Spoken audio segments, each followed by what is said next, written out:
Hello and welcome back to Paranormal NL podcast, located in Newfoundland and Labrador, Canada. That's PNL podcast for short. I'm your host and founder, Jen Noseworthy. Thank you for tuning in to UPRN, United Public Radio Network, 107.7 FM in New Orleans and 105.3 out on that Gulf. For tonight's Texas Front Porch special on UPRN PNL podcast segment number 47. I've got a special guest tonight waiting backstage from Fort Worth, Texas, who I'll bring on shortly. Now it's time to grab your favorite cold one, maybe some sweet tea, a few munchies, and get ready for a cryptid, creature, and a paranormal show tonight. Paranormal NL podcast is sponsored by the Bog Team. It's a boots on the ground Bog Team doing historical paranormal investigations in Newfoundland and Labrador, Canada. Bog Team music heard in the PNL podcast intro and exit is available for download on all social media and music streaming platforms. PNL podcast believes in supporting international paranormal networking and highlighting global paranormal people, places, and things all over the world. Now, follow PNL Podcast and the Bog Team on their socials and Linktree at Paranormal NL Podcast. Check out their merch and smash that subscribe button. Now, we've got tonight on the stage, here he is, Mr. Tex Wesson, all the way from Fort Worth. Welcome. Howdy, how you doing? Howdy, howdy. Thanks for coming on the show today, Tex. Oh, it's my pleasure. My pleasure. I appreciate you having me. Yeah, it's good having you on. Now, tell us, the listeners now for United Public Radio Network all over the world here, who you are and all about Texas Front Porch. Well, my name's Tex Wesson, and the Texas Front Porch, it's TX apostrophe S, folks. Yeah. So, it's, and I didn't think that would throw a lot of people, but it does. Because they look up, the state of Texas Front Porch, but it's my front porch. So, yeah, I'm over on YouTube and anywhere you can find a podcast, really. But it didn't even, my show didn't even start out as, just wanting to talk about stuff. I actually started out co-hosting for some other folks and doing some other stuff for them and was doing, most people call it boots on the ground. I call it butts in the brush research. I love that. But and I don't know, people just kind of started coming over and watching stuff, and I started doing different things, and here we are, because I do everything from Bigfoot, Dogman, paranormal to true crime, so yeah, anything that's interesting to talk about. Now, I know down in your neck of the woods, you got all kinds of weirdness, right? We got the chupacabra, we got all kinds of coy wolves and all kinds of critters on the go. What's some kind of critters that you've had people chatting about on your show? You name it. We've had researchers from all over the world, literally, come on the show. Have you had any of your own experiences, Tex? Like, what got you into this? I had my first cryptid experience when I was 16. 16, okay. 16. Yeah. And I tell people all the time, I wish it had been a Bigfoot experience. It would have been a whole lot easier to explain. Okay. But I run into a dogman. Ooh. And the term dogman didn't even exist. It wasn't even coined at that point, because I'm 58, so I'm old enough to fart dust. So that was a day or two ago. But yeah, I was walking home from hunting, and I was about to jump the fence and go make a beeline to the house across our pasture. And if you can't tell, I'm an old country boy. And this thing, and the sun was still up. I mean, it was about sundown, but this thing come running out of the brush on my left-hand side and run across the road in front of me and dove over. It was on two legs. It dove over our barbed wire fence and went down and went into our field and went down to all fours, real smooth transition. And I saw the grass move for a little bit, and it was tall grass. And I saw the grass move, and he was gone. But wow, it was only about 25, 35 feet in front of me. So there's no mistaking what I saw, you know. Now, And, when you saw it, did it look kind of human to you? Because a lot of people say about, the face and all that good stuff. Or did you smell it coming first? Is it right? I never knew it was coming. Never knew it was coming. It just busted out of the brush in a full run. And it had human-like quality. Or that you were in? Again? Was it mesquite type of brush that you were in? No, it was mainly oaks and some brambles and stuff like that. Yeah. So, but yeah, I've never been asked that question. That's great. Because down in Texas, when you say brush, that could mean several different things. Because you could be out walking around, and it could be just a bunch of like cat prickly pears or something, right? Yeah, yeah. That's more South Texas kind of terrain, South and West Texas. Yeah. But up here, there's a lot of oak, and I mean there's quite a bit of I guess what you could call forest or woods or wilderness. Yeah. And up here, because I'm in north central Texas. Yeah. So we actually have more than tumbleweeds to pass us on the highway down here. Do you think he was looking for some cattle and stuff? Because y'all got a lot of stuff like that up around Fort Worth. Well, this didn't happen in Fort Worth. I grew up outside of Fort Worth. Okay, I was thinking it was around there, like Dallas. It was about an hour northwest of Fort Worth where I grew up. Okay. And it was out on the old family place, so it was, the place I hunted, it belonged to another old boy, but I had permission to go on there and everything. It was 1,600 acres, and then on the other side of the road, we had like a 10,000 acre ranch. So, I mean, there was a lot of territory out there, in our little 20 acre place. You mentioned hunting. I've heard a lot of people say that there's a lot of, I wouldn't call them accidentals, but a lot of other things that people bring there, like new guy. Am I pronouncing that right? And people come in on helicopters and all kinds of stuff and go hunting there on big ranches after those, right? Yeah, well, we have a bad pig problem. Oh yeah, they're dangerous. Yeah. So that is. Yeah. We didn't have that issue back when I was, that young, but now we do.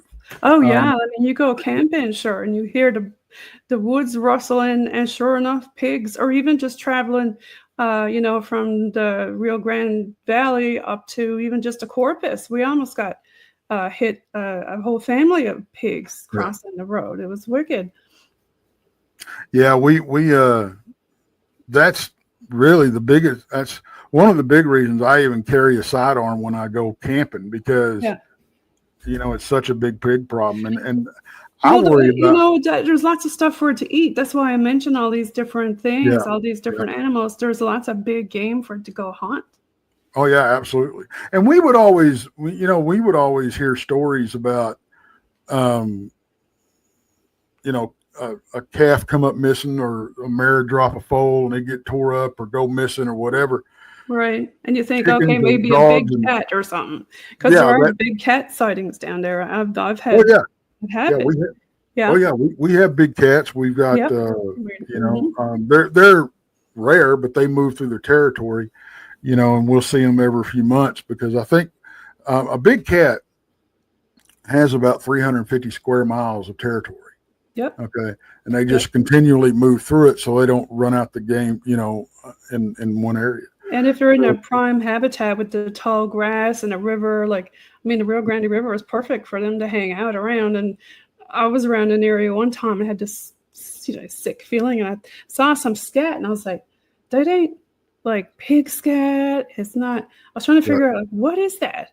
And then, the next day in the newspaper, here somebody got a picture of a big cat there. And this was back before AI. I was like, oh my God. I was standing there in the bushes and felt the heebie-jeebies. No Sure. wonder I wanted to leave, right? And that's something too, because you can, a lot of times, people talk about, oh, I feel like I'm not alone when I'm out in the Mm-hmm. woods, whatever. Yes, yes. Well, it doesn't, and all, most of the time they want to say, oh, it was Bigfoot or it was Dogman, whatever. Not necessarily, Yeah, any, because we've got that sixth sense, even though we some do. people think, oh, I don't have that. Yeah, you do. Right? You do, and Yep. it may be just be asleep, but see, it works in different ways too, even in the city, Mm-hmm. because when you're walking around at night or you go to the store at night and you feel like you're being watched, you probably are. Yep. So pay attention to it. Do not ignore it. Yeah, If you do it, it could be eyeballs, but it could be any kind of eyeballs, human, absolutely, animal, right? Ghosty. absolutely. Yeah. It's people need to pay attention because that's a primal instinct that we have, and it's there for a reason, and we need to use it to our best ability. Tex, after you had your encounter, as a teenager, did you go back to that area and look around for like footprints, or is that how it got you into this, or like, When I had that experience, or were you like, oh hell no, I ain't going back there? well, I'll tell you, when I had the experience, it set me back on my heels for almost a year. I Yeah, didn't go anywhere. I wouldn't go anywhere. I was scared for the first time, really, in my life, as far as going out. Yep. And but finally, I just got mad. I felt like I was being bullied. I couldn't do what I wanted to. And I said, I'm not going to take this anymore. And I started going out little, baby steps. Yeah. And I finally ended up doing what I was doing again. And about a year later, you got back up on that horse. That's what I got back up on the horse, right? and I was out. I actually had a second encounter. Oh. With what I believe was the same thing. Now I don't know because I didn't see it this time. Now, were you ambulatory walking, or were you on a quad or something? You were No, walking. I was. These are all walking. Yep. Okay. But I was actually going on to the place that I was talking about that I hunted. It was, Yeah. And I was just about to jump the fence and go over on the property. And this property, he had half of it done in hayfield, and he had half of it he hadn't touched. So it was really, really thick. And in fact, you had to travel the game trails anywhere you wanted to go. And it was really cool because it would open up into these clearings that had just like, 1.5 foot prairie grass in it. And that's it, maybe a scrub oak. But they were the sizes of these clearings went anywhere from just enough room to pitch a tent to the footprint of a small house. So it was fantastic. And the game was just unbelievable. So that's where I was going. And I was going to run up a tree that had fell over the fence and jump over the fence and go into the place. And I heard what I thought was somebody walking in the woods. And I said, hey, is that somebody out there? And it stopped. And then I said, hey, if that's somebody out there, let me know. And it just kind of shifted its weight. Mm. And I knew a set of twins that lived on the other side of this place. And so I thought, well, maybe it's one of them, And I said, David, Doug, is that one of y'all? Let me know. And it just shifted its weight. So and now by this time I'm getting flashbacks, right? I'm starting to get spooked again. Yeah, because you can hear you could tell it was on two legs when you said shifted its feet. Right? Okay. Right. So I said, look, if you don't say something, I'm going to shoot. Was it behind you or paralleling you? It was in front of me. Okay. I was about to go where it was. It was coming towards you, kind of thing? Yeah. Mm. And I said, if you don't say something, I'm going to shoot. And it didn't do nothing. So I fired a round off in the air. Probably not the best decision of my life, right? Well, that would scare away most things, though. Well, you would think. Yeah. Well, this thing came running towards me through the trees, and it was breaking limbs and everything. And I just tucked tail and I ran. I didn't look back. It was probably a mile back to the house. I didn't even run. I didn't slow down. I didn't stop. Didn't look back. Nothing. So that spooked me. And I quit going out for a little while, but not quite as long as it took me the first time. How far did it follow you, Tex? Well, I don't know that it was following me. I think it made a rush at you. Yeah. Well, I think because I don't know. You're like, I'm booking it, man. I don't know. Yeah, I wasn't going to. I would have done the same thing. Yeah. Okay. But looking back, I wish I'd have done things differently. Knowing now what I knew, if I knew then what I know now, type thing. And this was in the same area. Mm-hmm. Yeah. Okay. Yeah. It was about roughly a mile from where I had my sighting. Okay. So, in fact, it was where I was coming from when I had my sighting. Was there any water around there at the time? Like, oh yeah, body of water that would attract something big like that.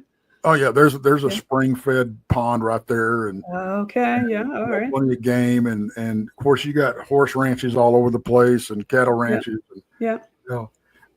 So, but I mean, not many things when you fire a gun is going to come at you. Right. When it comes to game, right? Right. Yeah. And you know what? And it very well could have been going off to the side or another direction. Honestly, it was just making a bunch of noise, and I thought it was coming towards me, and I just ran. You were like, "Oh, Jurassic Park, I'm out of here." Absolutely. Yeah. Absolutely. And so I didn't go back out for a while, and I got to thinking. I said, this thing's had 2 chances to kill me, and it didn't. All it did was, the first time when I saw it, it turned its head and it growled at me, jumped over our fence, and ran off. Now, the majority of people who I've talked to said they warn you to go away because you might be in their fishing ground or where they're hanging out.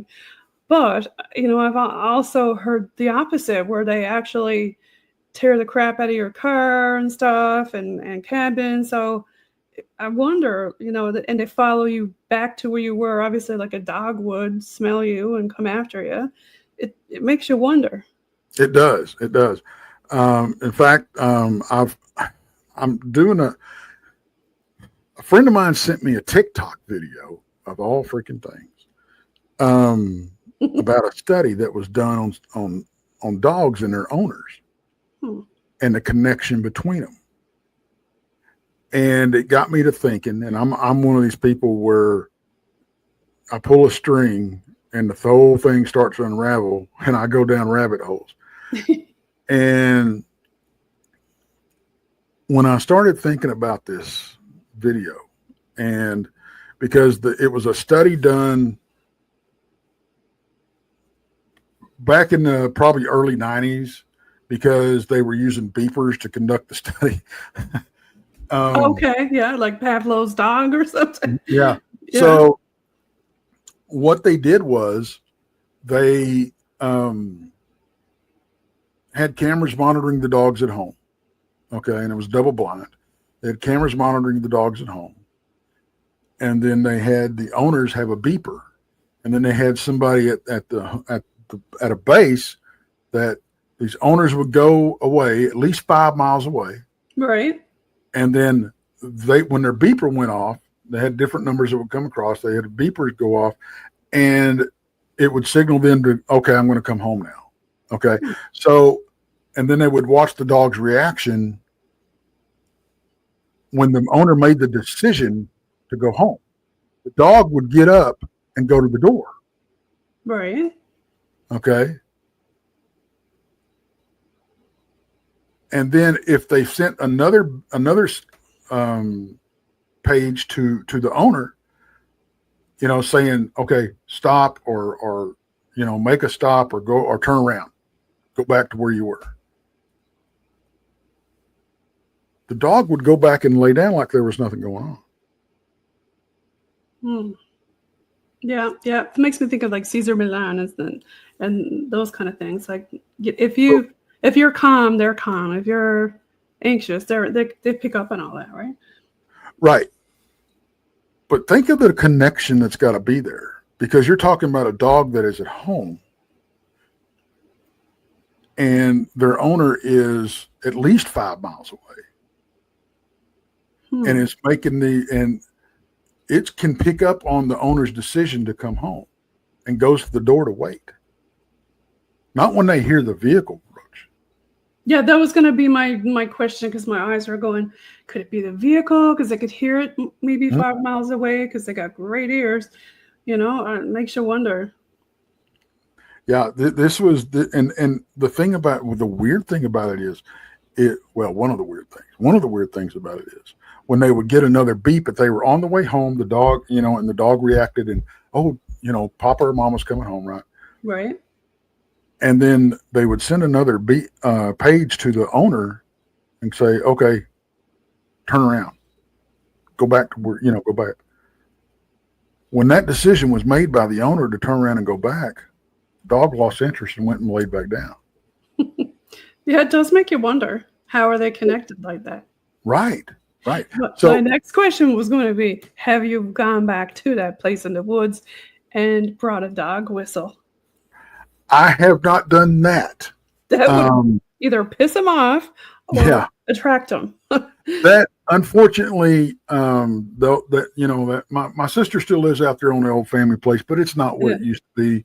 A lot of people moved in. Yeah. We're getting a rush of people moving into Texas, and they're turning. I grew up working on horse and cattle ranches, and honestly, a lot of them they're selling out, and they're turning their, these developers are buying them, and they're turning them into, subdivisions. It's just horrible. It breaks my heart. That's really sad. Yeah, but so it's not the place that I grew up, anymore. It's just not. But I had a third encounter with what I believe was this thing. And it was a little while later, and my parents were out of town, and I was at home by myself. I was about 17 when this took place. And I was at home over the weekend by myself, and it's storming. I mean, bad. It's a frog strangler and lightning, real bad lightning and everything. And I love storms. Okay. They can come on pretty fast, can't they? Oh yeah, they can. Yeah. So, and I'm watching the storms. I'm looking out the window, and stuff. And I'm looking out the kitchen window, and I'm watching the lightning and everything. And at our back fence, we had a power line running down our back fence. So we had a series of power poles. And next to this power pole, I see something next to it when the lightning would flash. And I'm like, what is that? It looked like somebody standing out there in the rain. And I'm like, what in the world? So I watched this thing, and every time the lightning flashes, it changes like position. It'll lean on the pole. Sometimes it'll just stand there, that type of thing. So again, I start having flashbacks. And it's raining. I mean, it's bad. I'm like, what are you doing? And so, was it a person or what? See, I couldn't tell. Okay. Yeah. So I started getting scared again. I got really scared. I went and got my dag gun, loaded it up, and I called a friend of mine from high school. I went to school with. Yeah. And I said, "Hey man, this is going on," and he thought I was playing a joke on him and trying to, and he was like, "Oh, you wimp, go back. Leave me alone. I ain't got time for this." Hung up. So I stayed up until I passed out on the couch holding my daddy's gun. I mean, just fell asleep. Like sitting up like this, like I say, all Texans would, right? I mean, right. Get off my lawn, right? Yeah. So the next morning, I get up and I go out there, and I went and to see if I could see any sign, any tracks or anything like that around, where it was. Of course, hard rain, nothing. Yeah, right? Wiped out. Yeah. So I think I either had a serial killer stalking me outside my in the middle of the freaking country, or that was this thing again. Oh my gosh. Maybe it was seeking shelter. It wanted you to let him in like a dog would. I don't think so, because I mean, we had barns and sheds and everything. We had places, if it wanted to stand under, a lean-to, it could, Now, I've never heard Bigfoot or Dogman equated to like lightning and that, but I have obviously everybody's heard orbs, right? But you never Oh, seen yeah. no orbs around with it or anything, did you? No, Okay. never did. You know what? Back then, I wouldn't know what a orb was. It saved Right. my Yeah, no, life. that So, wasn't even a word back then, was it? you know, Right. Do you but know how tall it was or anything? Or like, yeah, it was roughly about 7.5 feet tall. okay, that's pretty tall. That's Yeah. basketball Now it tall. wasn't big and burly. It Yeah. had a big barrel chest, but Yeah. it had narrow hips. It was built more like an NBA player. You hear that a Right. lot, but Muscular. Yeah. Okay. yeah, it was muscular, but not like Arnold Schwarzenegger or Conan the Barbarian type thing. And it was more animalistic and not more like it didn't have a hat on or anything like that, like Hat Man. No, Looking at her. no. No. Oh, okay. You know, Yeah. I this thought I'd thing. throw that out there. If you thought maybe it was a shadow man or something. No, No, that's a this popular one. thing. What if it was the same thing that the other two encounters were, or what I believe but I felt in my heart that's what it was, Yeah. So kind of got the same feeling, being scared, Yeah. Now a lot of people talk about the dread and all that kind of stuff they experience when they see a dog man. They even call it dog man sickness. So, okay, I've never heard of that before. yeah, it's an overwhelming sense of dread and fear, and just like evil, just 10 times over, that you feel. And I did not experience any of that. I was scared, sure, but Right. who wouldn't be? Was Right? that the last time you felt like that? Or that's 3 now you described. Yeah, that's the only 3 times that I encountered that. Okay. And I really didn't talk about it, aside from family. And we didn't talk about it very often. It would come up. Yeah, because back then nobody talked about, cryptids or paranormal, did they? Right? No. Yeah. Luckily, my family is from Texarkana, Texas. Yeah. So I was hearing stories about the Boggy Creek Monster before the film ever came out of the Legend of Boggy Creek. Because we grew up I had family in that area. Now, for the folks listening, tell us about the legend of Boggy Creek. The Legend of Boggy Creek. This took place back in the 70s or early 60s. No, late 60s. I'm sorry, but the film came out, I think, in 72, and it was very, very low budget, but it's still my favorite. It's still my favorite Bigfoot movie because it hits There were close. some of the good ones, though, right? Even though they were low budget, you never Right. know. Yeah. And it really took the drive-ins and the theaters by storm when it came out. Right. But it was true accounts. It was a movie based on true events. It even used a lot of the same people that had the accounts in the movie. So the acting is horrible, right? But it's not. They're not. 90% of them aren't professional actors. They're just the people that actually had the encounters. So okay, there you go. That's even better. Yeah, it's more of a. It's more pseudo documentary. Yes. Yeah. Okay. Yeah. More believable. Yeah, recreations is what it is. Yeah. Okay. So I was hearing stories about this critter, and it's a Bigfoot type creature that roams around in the swamps down there is what it is. There's still encounters today. My good friend William Lunsford researches up there, and it's still up there. Buddy of mine, Lyle Blackburn, just had wrote a couple of books about the thing, because he knows that. In fact, he had his first encounter, his first sighting up there going to a conference. Oh, okay. Yeah, that was really cool. So tell us more about the legend. What is it for the folks who don't know what it is listening around the world? Well, it was a Bigfoot type creature. I'll put it that way. Yeah. And it was basically walking around in the swamps, harassing people. It killed some dogs, stole a couple of pigs, really rattled the cage of some girls that were staying at home one night. in a trailer house because it was walking around the trailer house, banging on the trailer house, that type of thing. Yeah. Well, then the coup de grace was when it attacked this house that these people were staying in. There was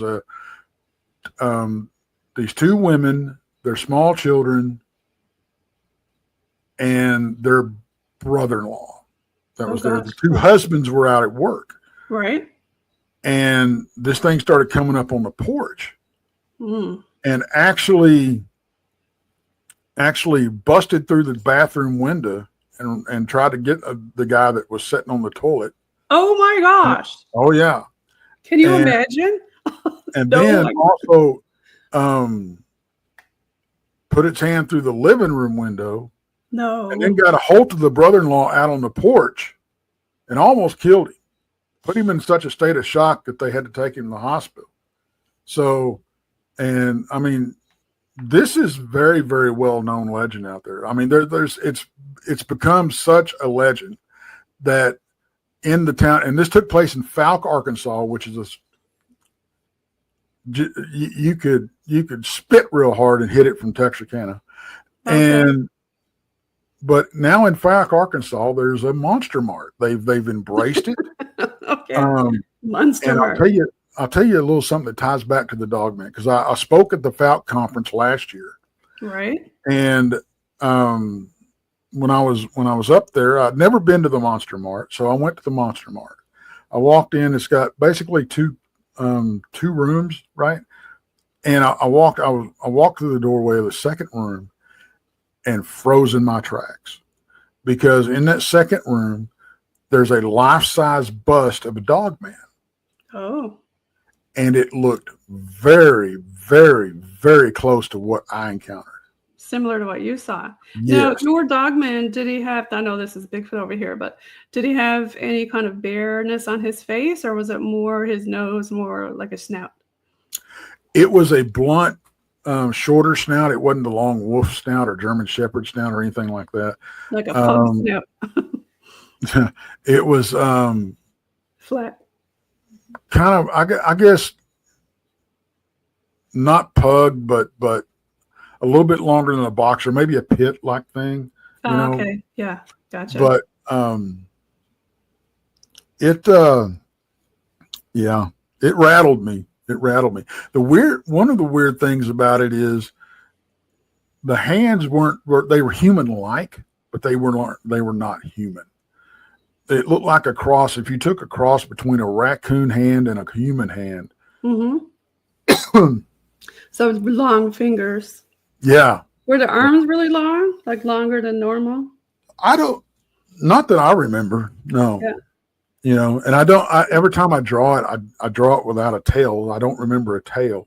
That's a good idea that you drew it right away afterwards. But yeah, it didn't have all these gnarly looking. A lot of people, when they talk about their dogman experience, they talk about all these gnarly looking teeth just all over the place.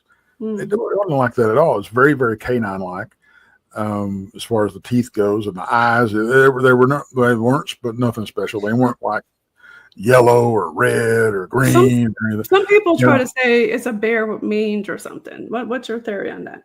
Yeah, no. For somebody who has experienced it, there you go. No, not a bear with mange. Yeah, no. This thing ran like a human. It did not waddle like a bear. Mm-hmm. Okay. When this thing was 25 to 30 feet in front of me, and I was walking. I was on. I hear a lot that in Texas that people talk about shapeshifters, like skinwalker kind of thing. Could it? I can't say it wasn't. I don't know. But the thing, people talk about here in Canada, we get that a lot on Spirit Box. Oh, I bet you do. We do. Yeah. You know what gets me? Wendigos. People talk about dogmen versus werewolves and the difference, and they know the difference. How do you know? Because I don't know anybody that's got a pet dogman that just hangs out and you're going to see if he changes or not. Or I don't know personally anybody that is or knows a werewolf that knows exactly what they look like. You know, I just, you're not going to convince me that, oh, I know the difference. How do you know the difference? Well, so-and-so said, no, don't tell me so-and-so says, or whatever show you listen to, or who you believe. That's fine. If you have your beliefs and your opinions, that's fine. Present them as such, not fact. Quit telling people you know, because you don't. But yeah, I won't get up on my soapbox. But it will rattle you. But I think it. Yeah, unless you've had that experience, you can't really explain it 100% to somebody else how you felt, right? No, It's the same way when you have other paranormal experiences. Until it happens, like, right. There's always going to be the Mulder and the Scully. And then even if you have an experience like Mulder, you're still going to be Scully, right? Like, what you need to be. happened, right? Yeah, you need to be. You need to be your own worst skeptic, because if you just start throwing blurry pictures of trees and shadows up there, drawing red circles around them, red circles, right? Like, you can see anything that you want to see. Yeah, pareidolia. People don't understand how pareidolia. Sorry. And it's the same thing, Tex, with an EVP. I won't say what it is until you say what it is. Because if I say it, then you're going to hear what I said, right? Right. That is exactly right. Because if I need a red circle around a picture for you to show me what you're seeing, sorry. It's not there. It just makes me think of, like, at the, when you go to a police lineup, or they want to give you different renditions, if you're doing an investigation. Because I used to do, co-investigations with the police when I worked for the state of Texas. And you get so many different renditions of the same thing. And they said that we're there at the same time. It's like, okay. So many different opinions on what they saw, right? Absolutely. And I get beat up all the time about my stance on red circles. Show me your picture that has nothing. Show me the original picture. Right. Okay? I don't want to see the enhanced one with, Yeah. I don't want to see you've ran through 9,000 filters, turned it sideways, and I have to squint and hold one foot in the air and flop my arms like a chicken to see what you're looking at. Okay. I'm just saying. Odds are there's nothing there. Now, I will say this, and this goes with my own evidence. Okay. You weren't there. You didn't see what I saw with my naked eye, and seeing something with the naked eye and seeing it on camera is two different things. Yeah. Okay. So I'm not saying that you didn't have an encounter. I'm not saying you didn't see anything. What I'm saying is I can't see what you're seeing. Right. Yeah. There's so many different reporting methods too to report these things. I mean, do you want to talk about some of the places where you can report stuff? Or you can report it to Texas Front Porch. There you go. Love it. Because I was thinking about, like, other people who do the research. Like, there's so many different, like, Dogman Institute. I got to give a shout out, to Al Santos. Oh yeah. And we mentioned JRG off camera, the Jevning research group. Yeah, we've got a whole Google it, right? Yeah, we've got a whole group that we lovingly call ourselves the Island of Misfit Toys. There's several members that we're all just a bunch of friends. We ended up doing YouTube and conferences, and we just became friends. So we're all kind of hanging out together, and we're from all over the country. And we have different views on these critters. We have different views on the subject. So it's not like you're going to get just one thing and one opinion from us. And we don't agree. Most of us, we don't agree on a lot of stuff. We had, like I said, we had different views and stuff, different religious beliefs.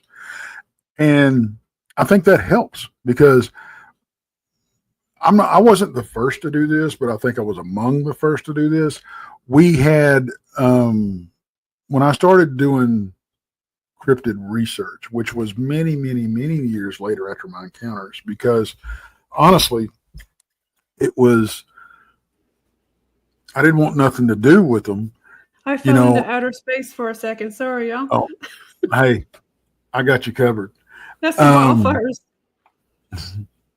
See, that's the great thing about having a guest that's actually a host. So yes, I was going to say that because off air I was like, if you lose me, you know what to do. No, I just took the ball and ran with it. Yeah, yeehaw. But I was talking about the research and all this kind of stuff, and how our group came together. That we, like I said, we lovingly call ourselves the Misfit Toys, and we've met over doing conferences and doing YouTube and everything like that. And we go out, we go research together, we go to conferences together. We're putting a conference together. Can the we whole talk night. about your conference now? Because we got about 20 minutes left or so, but I'd love for you to talk about your conference. Well, it's called the Crossing Realms Conference. We didn't want to do a Bigfoot. We didn't want to do a Dogman. We didn't want to do a paranormal. We didn't want to do UFO. So we just brought everything, right? So there's a smorgasbord of stuff that you're going to be able to experience at the conference. Unfortunately, it's September 19th and 20th. Okay. And I know that this show is on a little bit later, September 30th, but I wanted to talk about it because of the guests. I want to do some shout outs because the person who introduced me to you was Brent Thomas from Paranormal Portal. Oh, and he's going to be there as a guest. And so is Mike, I see I pronounce it right, Philemont, but he's coming on. He's coming on Paranormal NL podcast shortly. And of course, I've had Ron Murphy. He was on back in season 2. And I had Sir Brian Bowden. He was on a bunch of times. The last time he was on was season 3, episode 4. So shout outs to all those people and every other cryptid person who I've had on the show and UFO person. But yeah, I mean, Crossing Realms, tell us a little bit more about what you're going to be doing there. I am MC. I am Masters of Ceremonies. Nice. None of our group is speaking because it's you can hear us talk about stuff anytime, I guess, but we're not actually counting ourselves as a speaker in our own conference. We didn't want to do that. But I'm going to MC the thing, and the whole island, most of the Island of Misfit Toys are going to be able to make it, which is the blondes and Booze. Yeah, they're coming on my show too. Well, see, there you go. Shout out to Blondes and Booze. This is who the Island of Misfit Toys is made up of so far. You have Texas Front Porch. You have the Blondes and Booze. You have Our Paranormal World with Monica Rollins. You have, of course, Bigfoot Michigan Rob with Bigfoot Michigan Rob. Oh, I love Rob. Yeah, he was coming on soon on the show too. Donnie Cho with Donnie Cho Says Stuff. Yeah. Jason McLean with Siru Papers. Danielle Diva from Tea Time with Danielle Diva. She's very, very interesting. Very, very interesting. You also have Brent Thomas. We welcome him into the fold. Maybe welcome him into the fold is a little bit too. We kidnapped him into the fold. You kidnapped him. How did Island of Misfits come about, and why is it called that? Okay, that was me. That was you. So my favorite Christmas movie is Rudolph. Okay. And the Island of Misfit Toys, and Rudolph, and it's the old one. I was watching it when I was in. It's the one that looks like they're Play-Doh or something. It's Stop Claymation is what it is. Yeah. And so their mission or whatever ends up being there's an Island of Misfit Toys, and it's all these weird toys that don't have a home, and they end up helping them find a home. Okay. And it's really a story about feeling like you don't belong. Okay, feeling like you don't fit in. Like all of us paranormal folks, right? Absolutely. We love our parafamilies. Absolutely. So I started calling our group the Island of Misfit Toys because we really don't fit in anywhere, right? half our families think we're crazy. So, you know, I love it. so that's I just started calling it, that one time, and it just kind of stuck, Yeah, fun stuff. Love it. And I bet everybody who went to the conference is going to have a lot of stories afterwards to talk about with all the guests and stuff. I guarantee you, if you make it to, especially the pre-party, because this thing, we were going to have like a little one-day conference. This thing is now a 3-day event. Nice. Okay. It snowballed on us. It's going to be a party. It is, because Thursday night, we're having an actual pre-party, and it's a karaoke party. Oh my God. That's going to be hilarious. How did you get, why is it over in Richmond? Well, Paul with Paranormal Among Us, which is another one of the Misfits. Yeah. The Blondes and Booze, they're all from Missouri. Yeah. And I'm down here in Texas, and let's see, Randy, which is Truth or Tinfoil, another member of the island. Jason, and we're all from Texas. So we were trying to find a place that was centrally located in the U.S. Okay, but had some history, and of course needed the location to fit our needs and all this kind of stuff. Well, just so happens that Richmond, Missouri is also home to a haunted museum. Oh, yes. Okay. So we're having it at the fairgrounds that houses the haunted museum. Fun. So we are having a celebrity ghost hunt. Oh, I love it. Not at the conference. Yeah. At the museum. We're having we're having a right after the conference, in between the conference and the ghost hunt. Yeah. We're having a gallery reading by Mary Lynn Bast, which is she's very, very good. She's one of the two. Okay, I'll say one of the three. One of the three? One of the three psychics that I am on total board with. Okay. She's scary good. I'm just going to say, Danielle Diva's another one. Brian Bowden is the third one. Because he told me these people told me stuff that I never talked about. Oh. So I'm like, it's not like somebody told you, right? Right. So, anyway, Marilyn Bass is doing a gallery reading Friday night. That's Saturday. Friday night we're having a meet and greet. So we're gonna have dinner and drinks. We're gonna have 2 film screenings. Greg Ogles is gonna screen his new documentary, and Chris Garitano is gonna screen his new documentary. Oh, it's gonna be fun. So, and we've got speakers on Friday night too. So, and Friday night everybody's going to be able to mingle. It's going to be a cocktail type party, but it's not a cocktail party. It's a pizza Coke party, right? So, yeah, it's blew up, and you can find tickets on Eventbrite, and we're still looking for vendors. There are going to be vendors, of course. Of course, the horse, of course. But it's going to have something for everybody. It really is. I'm really excited about it. Like I said, it snowballed on us, but that's okay. Tex, do you want to give a shout out to all your followers and let people know where they can find you in Texas Front Porch? Absolutely. We call them the Porchers. Okay. Porchers. The Porchers. Not a porker, a porcher. Okay. Yeah, Porcher. Porcher. Sweet tea drinking porcher. Yeah, there you go. And you got to have a rocking chair out there too now, folks. You know what? I do.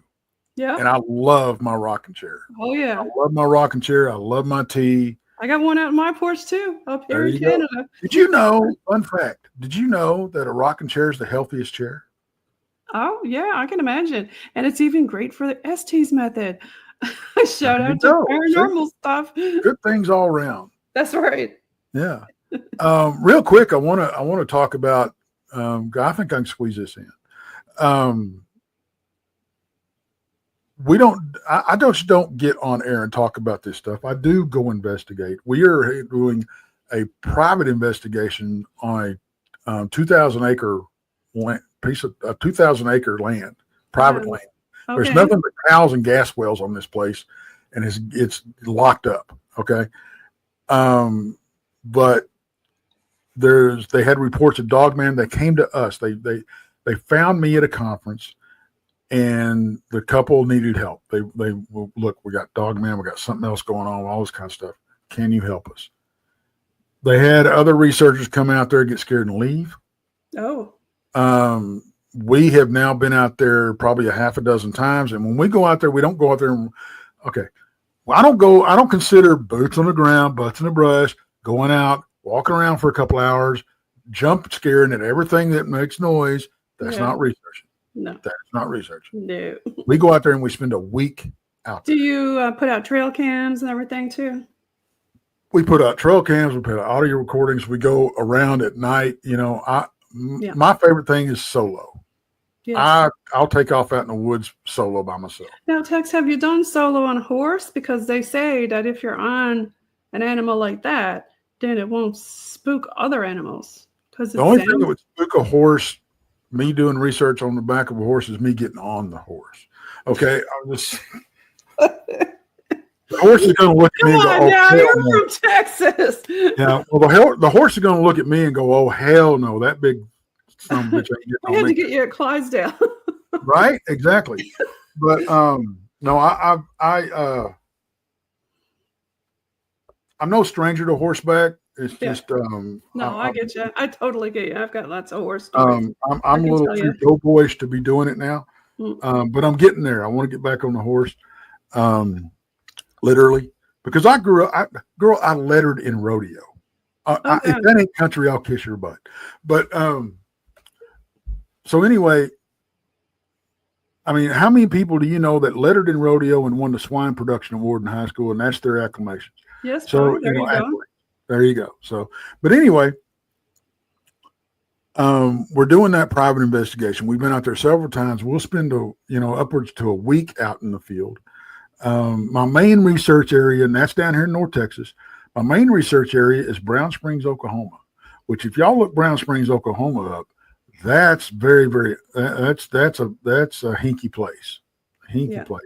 We've got investigation footage and evidence and everything. In fact, we pulled probably the best physical evidence out of the field that's been pulled out of the field in probably decades. Oh, wow. Yeah. Love it. I've got fingerprints that we found on our trucks, handprints and fingerprints that we found on our trucks, and they're not human. Okay. The hand, they're human-esque, but the thumb is located down here, and the hands are smaller than ours. Okay.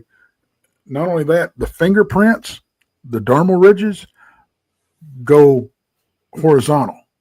I've heard a lot of people say it could be from not escaped, but things let go by the carnies.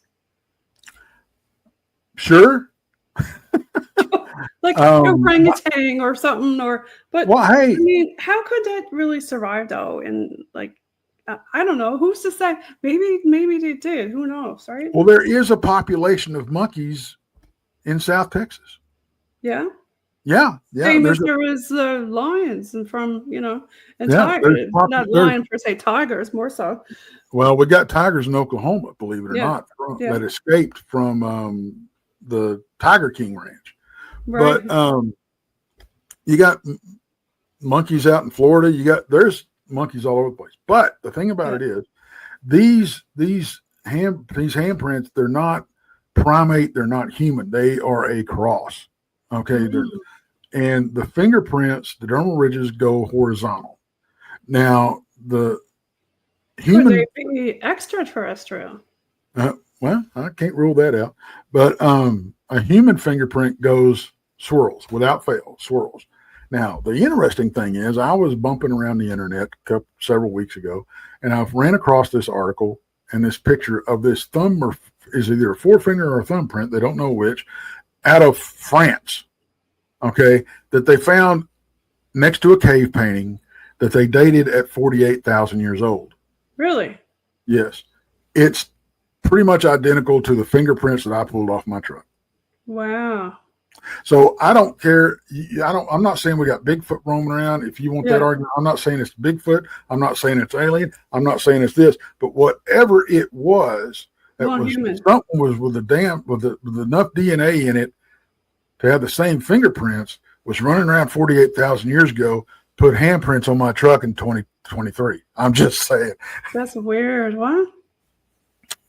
And all those videos are on my channel. A lot of stuff on Spirit Box about ancient stuff.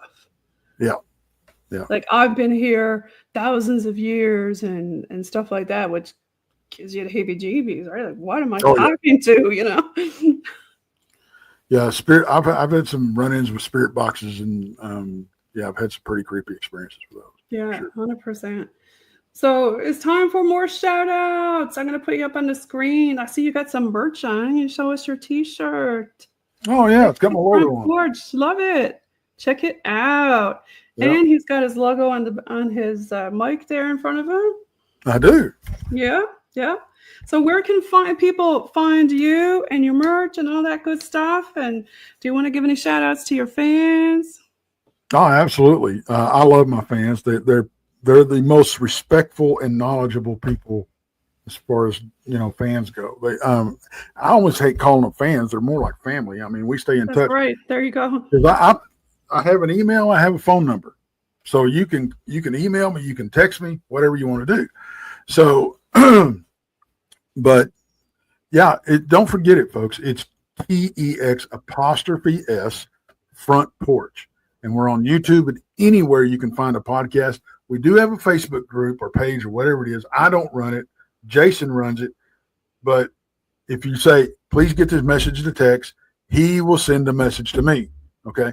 I don't do Facebook. I think if anything's evil out there, it's Facebook. But where you can find us. And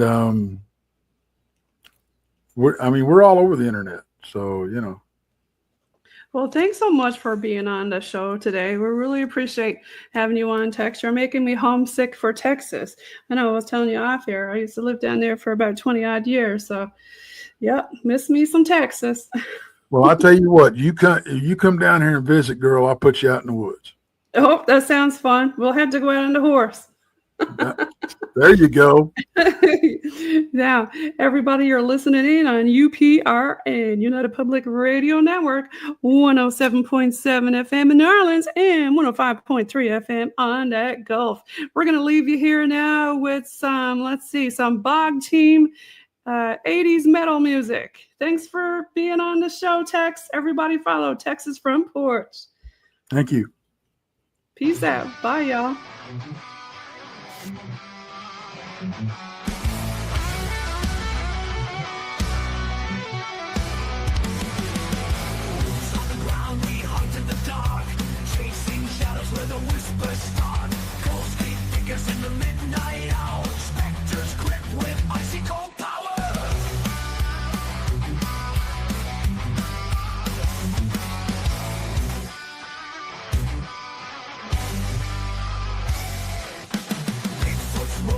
Echoes through